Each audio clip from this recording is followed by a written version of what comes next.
Former prisoners, what is the craziest thing you witnessed in prison? Not my story, but my dad's. A man in his cell block was serving multiple life sentences, so he wasn't expecting to be released. His daughter had been essayed, and the perpetrator ended up in the same cell block as this man. With nothing to lose, he reportedly told the guards, "If you don't move him, I'm going to have to deal with him myself." The guards, however, did not relocate either inmate. A week later, while everyone was moving within the facility, the perpetrator sustained a severe injury from a makeshift weapon. It was a very serious incident. I'm not sure what happened with the inmate who was serving the life sentences, but I'll ask my dad in the morning. Would we really be surprised if the guards actually wanted the other essayer guy to be terminated? Because, I don't know, eye for an eye? Story 2. My ex-boyfriend, who spent some time in prison, shared a harrowing experience with me. He was taking a shower with one person in the area when two other individuals entered with a makeshift blade. They both attacked the other person, causing severe injuries to their back. My ex-boyfriend quickly moved to the side of a nearby bathtub to avoid the situation. The two individuals then turned to him and sternly told him, "You saw nothing." My ex-boyfriend said he was incredibly shaken, being only 18 at the time. Guards arrived promptly and the injured individual survived.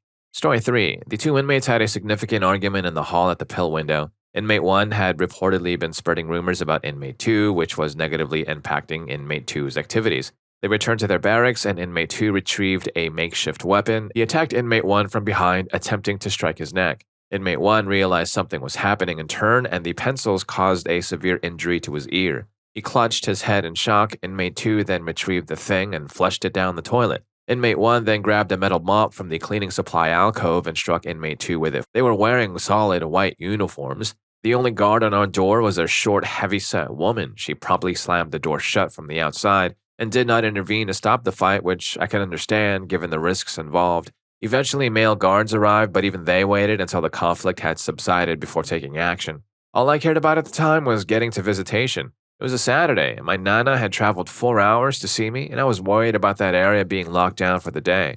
She would drive 4 hours one way to sit with me for 4 hours, then drive 4 hours back. I could often see her in the parking lot, many times at least 30 minutes early. At 75 years of age, she never missed a visit. Most times, other family members would be with her too. Story 4. This didn't happen to me, but to my English teacher, Will, who used to work at a facility for juvenile offenders. Will was driving a bus with a group of teenagers and a police officer to a county facility on a snowy January day. When they arrived, the officer gave the kids a final warning. They were visiting an actual correctional facility, and bringing in stuff like knives was a felony they could be convicted for.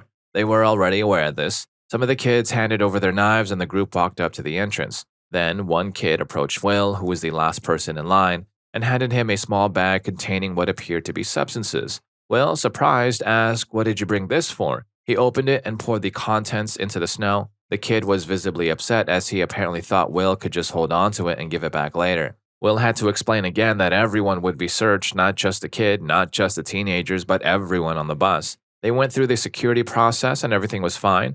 The kids were then guided by correctional officers, and Will went to the cafeteria to sit down and read. There were inmates in the cafeteria at this moment, but the area was secured. After about an hour, the teenagers showed up so they could talk to a few of the inmates. Will mentioned that every time he took groups on this tour, there was always one person who just didn't care at all. A typical rebellious kid with an "I'm never going to be here anyway, this sucks" attitude.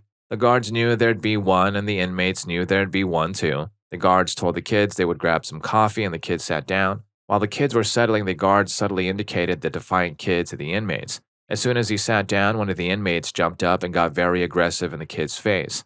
The kid was clearly shocked, and the other inmates held the aggressive individual back and dragged him around the corner. This was all staged, of course. After that, they came back and told the kid, "You know that we just saved you, right?" The kid said something like, "I guess, thanks." Then one of the inmates said, "In here, you don't say thank you." "Well, what do you say?" the kid asked. And then one of the inmates said, "You say, 'Can I do something for you?'" Will told me he had trouble every time maintaining his composure and not laughing because the kid always froze up, started sweating, and sometimes even cried. And for good reason, as he was surrounded by 5 inmates. They usually maintained the act for about a half a minute before letting him go, but my teacher said this was the funniest thing he would regularly witness. Story 5. I had a shorter guy bunked with me. He made a unique garment out of a t-shirt and would wear it around when new guys showed up, seemingly to surprise them. He'd walk up to their cells wrapped up in a blanket as if he were cold, then remove it and pose a little before he started talking to them. Sometimes he'd even walk into someone's cell and briefly get into their bunk while they were sleeping before jumping up, exclaiming, "Oh shoot, this isn't my bunk." We always played along as if he were a particularly strange individual. Story 6. The correctional facility I was in had some converted houses for short term inmates called sweepers, no idea why, which is where I stayed. Long term inmates were housed in the barracks. It was 9 p.m. on Christmas Eve, completely dark outside, and some long term inmates began to quietly gather around our house full of short timers. There was a man who looked like a 300-pound biker, an individual with many burn scars, and some of the most formidable looking individuals I'd ever seen. Some of the guys in our house weren't small, but we were all starting to feel nervous. Something was about to happen, and we couldn't see the guards. The houses were all surrounded by 7-foot high steel fences. Suddenly, these imposing men started silently coming in and gathered around a tree in the front. Some sugar gliders, Aussie flying circles, came climbing down the tree trunk. These men all magically produced bread chunks and snacks from their pockets and spent the next hour gently hand feeding these squirrels. I couldn't believe it, and I said so to my friend. These were the same individuals who, after a day working in the kitchen, required that all knives be counted and locked in the large walk-in deep freeze, because if they weren't or one went missing, it usually turned up in a concerning situation. Story 7. My wife was a surgical nurse at a large university hospital where the state would bring in prisoners. It was pretty common for them to stick a bed spring up their back so they could get to go to the hospital. They were very honest about it. It was like a vacation for them. They got to eat hospital food and be around real live women. I've often thought that info would be more terrifying to young punks than the typical scared straight programs. Think how messed up your life is to voluntarily stick something up your back so you get to go to the hospital for back surgery. Story 8. This one guy got out of control with his debts to other inmates, borrowing against his credit at the prison store. Never repaid. The guy was just a lazy schmuck. And so one day he climbed up the outside of the cell block and sat on the roof yelling down these demands to the guards for stupid crap like a car and his own massage therapist. Basically, he wanted to get stuck in solitary so he wouldn't have to confront the guys he owed. Standard procedure when someone climbs up is to lock down the area so everyone is in their cells during the daytime for like 2 days while this idiot stays up there. He finally comes down, gets sent to solitary for I think like 2 weeks. Then when he comes back, this lifer who he didn't owe anything to hurt him for making him miss his turn on the weights from being in lockdown during his stunt. Story 9. This didn't happen in prison but in county jail where I was serving 30 days. There was a guy locked in one of the segregation cells near the officers' desks who would yell random things throughout the night. I saw him through his window a few times during free time. This guy looked like exactly Saddam Hussein. His screaming would keep me up every night, though it was hard enough sleeping on a concrete slab with just a blanket. Anyway, one night I woke up and noticed the screaming had stopped. A few moments later, an officer came by my cell and took away my sheets and pillowcase, leaving only those incredibly itchy recycled blankets made of some coarse material. I found out the next morning that the individual had ended it all using his sheets and pillowcase. Story 10. This didn't happen in prison, but in Chicago jail. I had my own cell, and there were empty cells around me. I could hear some commotion and yelling approaching. All of a sudden, I saw 2 officers roughly escorting a young black male whom I guess was 18, 20 years old. They were yelling at him for stealing a bike, and he was resisting the direction they were pushing him. They opened my cell door and started to push him in, him still resisting. His hands were cuffed behind his back, and they both gave him a big shove, causing him to collide with a brick wall. He began to hurt as he collapsed on the floor. The officers looked at each other in a frustrated way and dragged him out of the cell by his feet, leaving a trail from his face. I never saw him or the 2 officers again. I was quite obedient after that scene. Story 11. A friend of mine did a short stint. From what he told me, he was supposed to get paperwork detailing his charges before he got to go to prison, but did not. This made the other prisoners suspicious as they believed he was a snitch, was trying to hide that fact from them, and they threatened to hurt him. An old acquaintance of his was there and assured my friend that he had nothing to worry about as they had been threatening him for months, and nothing had happened. That night, while my friend was making his bed, a few prisoners ran into his acquaintance's cell and hurt him. My buddy says that's the moment that scared him straight. Story 12. I was in prison, facing 80 years, at least, because my friend did something terrible. I really don't want to go into detail, but I was innocent. The police didn't really care and I was locked up. So imagine for a second you are someone who has never really done anything bad their entire life, and now you are looking at 80 years for nothing. You have to adapt or basically be in danger. So I adapted while in prison. I was in with the worst of the worst for about 6 months until I proved my innocence during the whole ordeal. One day in the morning, we were all in line for breakfast trays, and I'm a small dude at the time, around 160 pounds, and this big tall yoke guy had to be about 6'4", 250 plus pounds, was in line behind me, and there was only one breakfast tray left. Dear God, why couldn't they have gotten the count in the cell right? And that's what I thought to myself. The big guy said, "Hey, that's my tray." I looked around and everyone was just looking at the both of us. All the emotions and stress had been building up, and I was so angry because of the pure fact that I hadn't done crap, and I'm now in the situation about fighting for my life over some stale eggs and a waffle. So I just smiled and said, "Come and get it." Grabbed the tray and started hurting this guy with everything I had until about 7 guards came in and got me off of him. Fast forward a few more months, and I proved my innocence of any wrongdoing. I still think about this story almost every day, though. It seems like even the nicest, most friendly person can become cold if put in that kind of environment because you have no other choice if you don't want to pass away. I've never been in any kind of fight or trouble beyond a speeding ticket since then, but deep down, I know what I am capable of. Kinda scary. Story 13. I've got to share a couple of stories here. The most intense experience by far was a large scale disturbance involving a couple hundred people. I woke up after the flash grenades started going off. Out of my window, I saw a huge dirt yard covered in tear gas with many individuals on the ground and a handful of people moving through the tear gas engaging in conflict. The purpose of this disturbance was reportedly for one group to target a specific individual who was associated with another group. Unfortunately, I believe they succeeded. My second story is much lighter. I was in a different facility, living in a dorm. One time, the dorm was raided, the front and back doors open, and the officers they called the Goon Squad came rushing in. And if you look closely, you could see about 5 of the 30 inmates in my dorm simultaneously concealing cell phones. One person unfortunately had 2, and one was an LG Encore, definitely larger than a flip phone. They all passed the usual, very personal inspection before getting cleared. Story 14. I spent a couple of days in LA County. I had the bad luck of being brought in on a Friday night. So I stayed until Monday morning because I refused to let anyone pay over $1,000 for my bail when a free release was guaranteed on Monday. I saw officers remove a guy from the line we were standing in and subdue him. I was notified to be ready to respond with my race if anything broke out. I was in a large holding cell with a lot of tension among different racial groups. I saw individuals discreetly move items like substances, money, and cigarettes from cell to cell using paper pouches with long strings on them right in front of the officers with no intervention. I also saw an attractive officer who I still think about today because we made eye contact, but my no cops policy prevented me from speaking. I heard some sad stories that made me strongly dislike certain minority policing policies in the USA. Overall, it was a pretty interesting weekend. Story 15. I was in a correctional facility for a while when I was younger. I used to work out with a guy across the hall. He was quiet and never bothered anyone, very stocky and strong. He lived across the hall for about 6 months. One day, we were in the lunch line and he was sitting directly behind me. He suddenly got up and began to strike a guy in line. There were about 400 individuals in the mess hall and only 2 guards. I watched about 100 tables flip up violently like a reverse domino fall as everyone in the mess hall reacted simultaneously. He continued to hurt the person. I never saw either of them again. Another night, I woke up in the facility. I slept on the top bunk to see about 8 individuals in my cell. It was a disturbing sight. Story 16. I probably should have used a throwaway account for this, but oh well. Once every couple of weeks, we'd get a decent meal. It was Hot Link Day. People traded and gambled away their meal trays as part of daily life and to pass the time.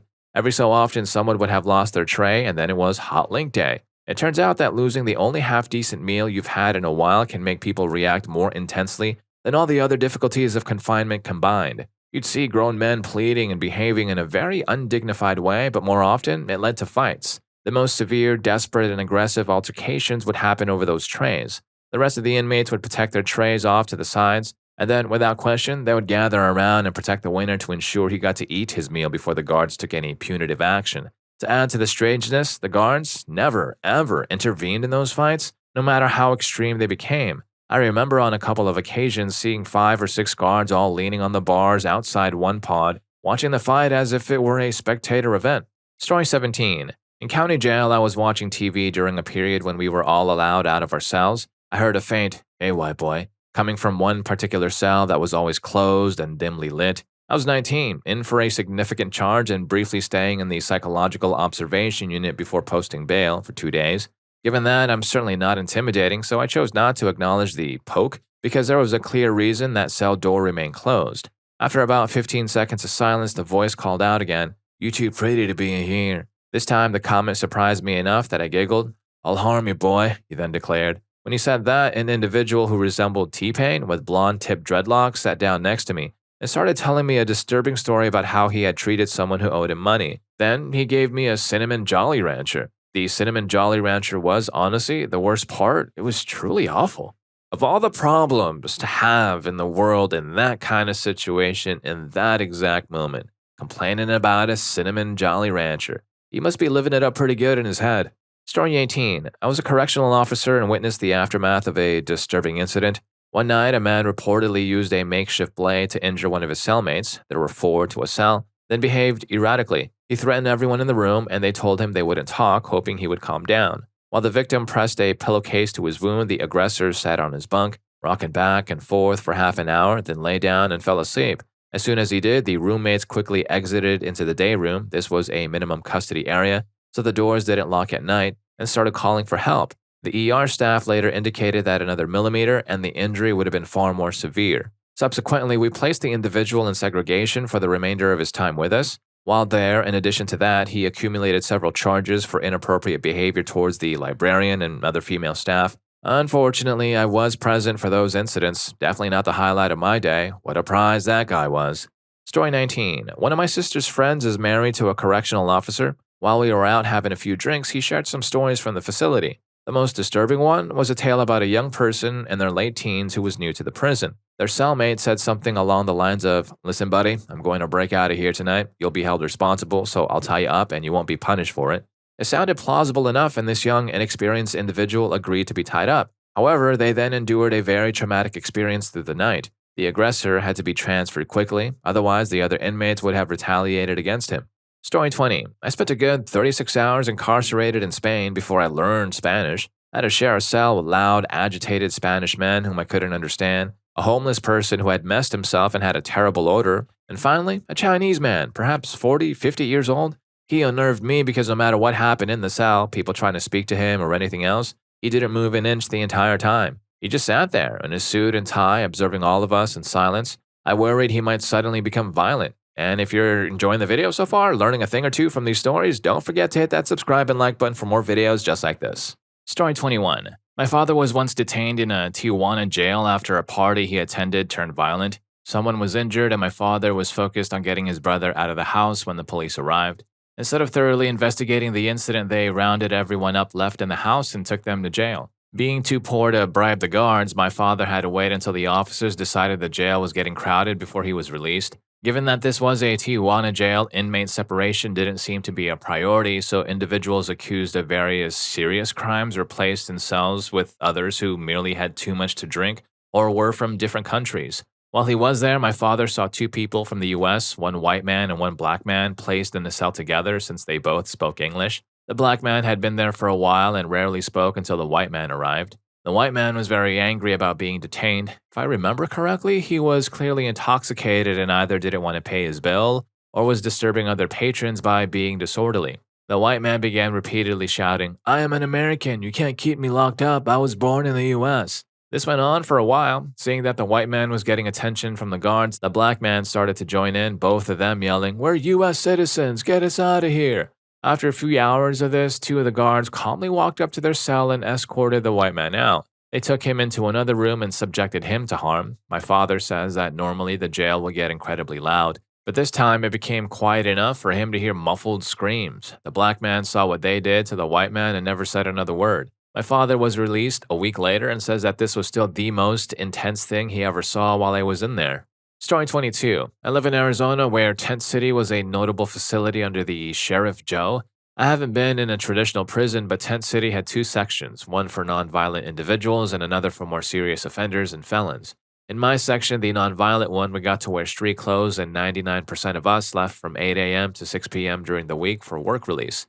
It was pretty laid back, almost like camping. However, you'd always have people in there for a few months who thought they ran the place. While hardly anyone in our section was a hardened criminal, a few were. These individuals thought they were in charge and tried to operate the place like a regular prison. So, to the story. Every week, the Woods, the white people, called a meeting that everyone had to attend. The supposed head of this group waited until everyone arrived at the back of Tent City and started his speech.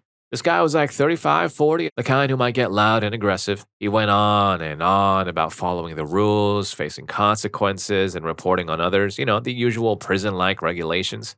It was just so weird because most people in our section of Tent City were only there for a week or two at most. Rarely were people there for a few months. Don't get me wrong, about 60% of the people in there were total idiots. The rest of the people were pretty much normal, though. It was just the strangest thing to see this leader of the woods acting like he owned the place. I was lucky enough to be in a tent with a bunch of cool guys, and we laughed a lot about this guy after we left the meeting. If anyone has ever been to Tent City, the non-violent section, you'll know exactly what I'm talking about. Story 23. Not me, but my husband was in prison as a young adult. He said that they had a way of checking your ego in the spot he was at. The toughest guys would come up to you on your first day and ask how many push ups you could do. If you were smart, you would just kind of sort of blow it off or laugh it off and move on. If you were stupid, show off, or had something to prove, you would claim a large number or talk yourself up. If you did that, then they would be all friendly and be like, oh, let's see. So the poor guy would do as many push ups as they could. The tough guys would gas the new guy up, acting friendly, pushing him to do more. They acted impressed and joked around. Then, as soon as the new guy had done as many push ups as possible, they would jump him. He would be helpless to resist because he had maxed himself out in push ups. Afterwards, any guy with an ego was normally really quiet for the remainder of their stay. Story 24. I'm not a former prisoner, but I recently met with and talked to an old friend who was sentenced to 10 years for conspiracy to distribute substances. He'd been in trouble before, but this was a federal crime, and the FBI handed him over to the incarcerated in federal prison. He told me that he was transferred for no apparent reason from one facility to the next. Each transfer was a huge affair with himself and dozens of other prisoners in orange jumpsuits and the full shackles, wrists, and ankles all chained together. They'd be loaded onto a huge C-17 or similar style aircraft, which would make multiple stops as it crisscrossed the country, dropping a few prisoners off at each location, then taking off and moving to the next stop. No wonder it cost so much to maintain the prison state, flying them around, moving costs, people to make the orders to move, officers to move you, officers to receive you at the next prison. More paperwork on and on, over and over for a non-violent offender. Story 25. I served 1 year of a 2-year sentence for possession of a controlled substance. There's so much to say, to be honest, but one of the most disturbing things I witnessed was an inmate pouring water on another. I was lying in my bunk, reading a book, and after tuning out, bickering, and fighting for 10 minutes, I finally looked up to watch 2 of my cellmates engage in a physical altercation in the day room. When it was over, the person who had been subdued was so embarrassed and agitated that he unplugged and picked up a hot pot, a cheap plastic device used to heat water for coffee, ramen, or any food really. When his opponent approached him again, he removed the top of the hot pot and doused his opponent with the water. I was about 30 feet away, and from where I was watching, I could see how bad it was. The fight ended, and since he was white, the Woods, white inmates, offered him assistance in treating his wounds. They actually didn't like the guy and convinced him they were just like jellyfish stings and that pouring stuff on it would help in the long run. He went into the shower and poured his own stuff on himself, then asked one of the Woodses to whiz into a bottle, which the Wood agreed to, and the victim then poured another man's stuff all over him. When the guards came in to respond to his medical request, the victim told them he had slipped in the day room while holding the hot pot, and that's how he burned himself. They told him that until he told the truth, he wouldn't be taken to medical. It got so bad that he was eventually taken to the hospital, and I didn't see him again until 2 months later, still looking visibly affected from the injuries.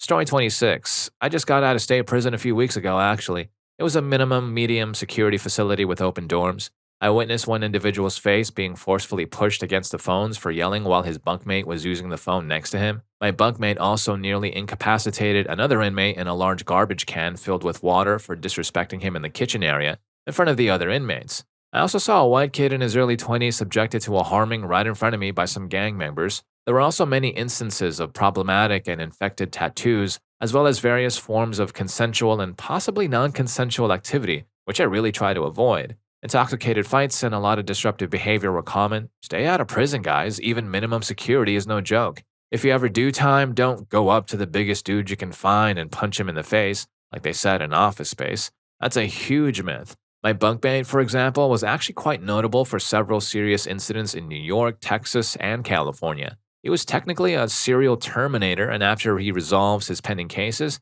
he will be one of the more notable serial terminators in the US. He's also escaped from federal prison twice and from Marshall's custody once. Story 27. Not mine, but a friend's. My friend had a good buddy in high school, Sheila. Sheila was a sweet, shy, awkward preacher's daughter who was ended by her controlling first boyfriend shortly after high school. He was sentenced to life without parole. On her birthday, several years after his sentencing, he was found in his cell. The prison admin ruled it as an accident, no questions asked. It wasn't a big conspiracy, just everyone thought, screw that guy. Story 28. My brother was in prison for 10 years. He told us about this one guy that they called Corrupt who worships Satan. He told me a thing where Corrupt would be out with you and show you a deck of cards. Then he would tell you to go into your cell and the same deck of cards would be waiting for you there on the dresser or whatever. He told me that one guy was having a dream where he said the devil was chasing him. Then that corrupt guy walked up to the guy with the bad dream and said, "Hey man, I heard my boy was hollering at you last night in your sleep." Story 29. I was in jail for 3 months waiting for trial when I was younger. I would have been released, but my mother convinced the judge that I was a flight risk, so he kept me confined. While I was there, I had this guy in jail who was really nice to me. He would hold my glasses when I was playing basketball, give me his dessert, and do thoughtful things like that.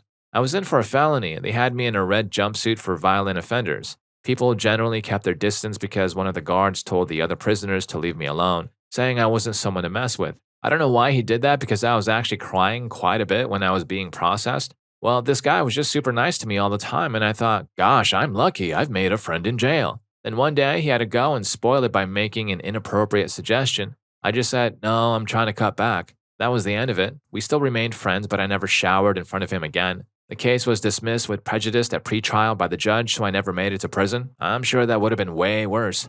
Story 30. While it wasn't me, my dad shared a story from his time as a jailer. There was this unusual inmate my dad kept a particular eye on. One day in the middle of the night, my dad received a call saying that one of the inmates wanted to talk to him. So my dad got up and went to the facility to see the man. The prisoners were allowed to have small snacks in their cells like crackers and similar items. This particular prisoner had apparently concealed a cracker with mess until my dad was there. Once my dad was outside his cell, the prisoner took out the cracker and consumed it. My dad said the man ate the entire thing as if it were nothing unusual. Story 31. A little late to the party on this one, but I'll chip in. I used to work night shifts with a guy who served 3 years for some kind of DUI charge. I believe he might have been responsible for a fatality. Anyway, he told me a few stories because he and I were the only 2 night employees. He said one of the gangs had it out for him for whatever reason, and one of their guys confronted him. He managed to defend himself effectively, but later that day, a guy from a different gang told him that the first gang was sending their biggest, most formidable individual after him in retaliation. When that individual approached my coworker, he went for the guy's legs to try and knock him down. He succeeded, so the formidable individual fell backward and struck the back of his head on a metal table. Now, my coworker said that when he was in his DUI accident, he saw himself get hurt in his rearview mirror. But even having seen that, he said there was a lot more fluid after the formidable individual struck his head. That was the end of the confrontation. Medical staff attended to the injured individual and no one ever saw him again. He also said that one morning around 4 a.m., the guards woke him up, told him to pack his things, and put him on a bus with several other inmates. He woke up about 16 hours later in Oklahoma. He had served almost a year in Arizona but finished his sentence there for whatever reason. Could all be untrue, I don't know, but the way this guy was, I wouldn't have put anything past him. Story 32. My rock group was hired to play a concert in a women's prison as an award to the model prisoners. At the time, this group was playing 3 to 4 nights a week, and for me, although it was an unusual setting, it was just another booking. As a drummer, I have a large amount of gear all encased in heavy-duty travel cases. I also pack most of the band's equipment in a decent-sized cargo trailer. We have everything you need or may need for any specific show or setting. You have to be prepared. So I had just finished setting up outdoors in a recreation area when a prison guard came over and started looking through some of my gear. I always carry a small toolbox with my equipment that includes a basic set of tools along with screws, nails, zip ties, and so on. You never know when something might happen at a gig where you'll need something. To my surprise, this prison guard became extremely agitated when he saw the toolbox and its contents. He radioed several of the guards, a supervisor, and a few others who arrived, speaking very loudly and forcefully. They threatened me, lectured me, scolded me, and essentially reprimanded me for over 45 minutes. They mostly detained me and wouldn't allow me to continue setting up or doing anything else. I just had to sit there at a table with this guard and these officials as they conducted their little mini lockdown. After about 10 minutes of this 45-minute ordeal, I'd had enough and became a bit argumentative. They wouldn't accept my reasoning on why I had these items. Obviously, none of them had ever worked as a musician or played any gigs. I was frustrated, but ultimately they threatened to have me arrested and simply kept repeating the same points to get their message across. Eventually, they all calmed down, they confiscated my toolbox and returned it to me when I left. We started 30 minutes late and the prisoners had a blast. I never apologized once. Story 33. A close friend of mine spent 9 months in a provincial prison in Alberta, Canada, and shared some of his experiences with me. 1. My friend observed that 2 cellmates who were among the tougher individuals in the unit had a close relationship. Eventually, the guards realized this and transferred them. 2. He witnessed cell extractions where guards used force to subdue uncooperative inmates. 3. Working in intake, he handed inmates their uniforms. Many had to surrender their personal clothing and garments were replaced with standard issue. He would take any well-maintained shorts, wash them, and then barter them for canteen credit. 2 bottles of soda would get you a pair of garments. 4. My friend was once accused of being an informant and was harmed. For his protection, he was then placed in solitary confinement. A disturbed individual thought he looked like an officer and was plotting to harm him. He spent 2 weeks in solitary due to this until the situation could be resolved. He described those 2 weeks as the worst part of his 9-month stay, being locked down and alone for 23 hours a day, only allowed out for an hour to shower and walk around a small outdoor pen in the winter. 5. He was transferred to a different facility where he completed the remainder of his sentence. There, he witnessed an inmate bring in a remarkably large package of various substances. Apparently, his unit was significantly affected for about a week and a half. He noted how easily items can enter correctional facilities, often during visits, and how inmates can move them between cells even after lockdown. Prisoners are very creative with string for this purpose. 6. As a gym cleaner, he was involved in sending letters to the women's units, acting as a sort of mail carrier. His deliveries included loose tobacco for female cleaners and love letters exchanged back and forth. 7. Finally, he saw an inmate hurt a Korean inmate twice in the same day over an argument about which TV program to watch. The inmates would take the fights into a cell to avoid detection by guards. The second altercation was reportedly quite severe, leading to the Korean inmate being hospitalized for weeks. The guy was never seen again. 8. The ingenuity of inmates, especially when it comes to food, was apparently amazing. Food in prisons is often basic, but with the addition of some supplies bought from the canteen, inmates can make a variety of things and improve on these standard meals. When he was released, he had a party and showed off his newfound culinary skills. Using a large hot water heater, some string, and the necessary ingredients, he made some impressive cakes and burritos. It was quite remarkable. While not crazy in the sensational sense, he said his 9 months were an experience he would never want to relive. Story 34. I witnessed a distressing incident where a man used fingernail clippers to hurt himself, reportedly because he was upset the state would not fund his gender change operation. He managed to cause significant injury before the guards were able to stop him. Another time, a man ended it all despite having only a few months left on his sentence. He was an offender and left a note stating that he feared release because he knew he would offend again. I was the one who found him. He had evidently expressed these fears to the counselors, who essentially told him it wasn't their problem anymore. The guard on duty had to perform CPR until a doctor arrived to legally pronounce him gone. Story 35. I watched a guy crap beside a toilet instead of inside it. Our pod was being searched and 10 of us were in a holding cell where the toilet had no walls around it. After we were brought back to our pod, the corrections officers found it and started questioning us about who did it. The wrong guy got blamed and he was forced to stay in that holding cell until he cleaned it with a rubber glove and some toilet paper. Story 36. My father's friend was caught attempting to smuggle stuff, possibly substances, in China. He was sent to a Chinese correctional facility. I don't know any of the specifics. Being pretty much the only white guy there, he tried to keep a low profile. So one day, they were all eating in the lunchroom, which had long, extended tables arranged row by row like a primary school cafeteria. A small, seemingly unassuming Chinese man suddenly became incredibly agitated, jumping from table to table with 2 forks, one in each hand. He approached a very large individual and forcefully struck him. This is just one story my father's friend told me. The moral of the story: do not smuggle substances. You might also find shows like Locked Up Abroad or the movie Midnight Express compelling for more intense stories from various correctional facilities. Story 37. I got a DUI in a neighboring county. I was going through a rough patch, so I decided not to show up for court, thinking, catch me if you can. A couple of months later, I ended up facing charges in my own county, which led to extradition. I found myself in that neighboring county's correctional facility. It was a challenging environment, to say the least. One night, I was in my cell on the second tier and they brought in a new guy. This individual kept asking for things, phone calls, food, and was generally being quite demanding. At one point, a correctional officer came up to speak with him. The officer left and this new guy became agitated. He started yelling, screaming, and banging on his cell door. He called me the N-word, he kept shouting, and the banging intensified. It was a rhythmic boom, boom, boom, with the screams continuing. When the doors are closed and locked, there's about a 2-inch gap between the door and the wall, which is what he was shouting through. I then saw an officer walk up. I heard the man scream, "He called me a nit," followed by a sudden cut-off in his voice. The officer had walked up, waited for him to scream, and sprayed a chemical irritant through the crack directly at him, then simply walked away. For the next 45 minutes, I could hear this guy struggling for air. It sounded very distressing. They finally came back, removed him from his cell, and took him down the hall to a small shower area. They restrained him in the shower and ran water on him for a couple of hours, during which he continued to struggle for breath. They eventually ended up taking him to the hospital. And if any of these stories got to you, keeping you from a life of crime, here's more. YouTube thinks you're going to love this. I'll catch you in that video.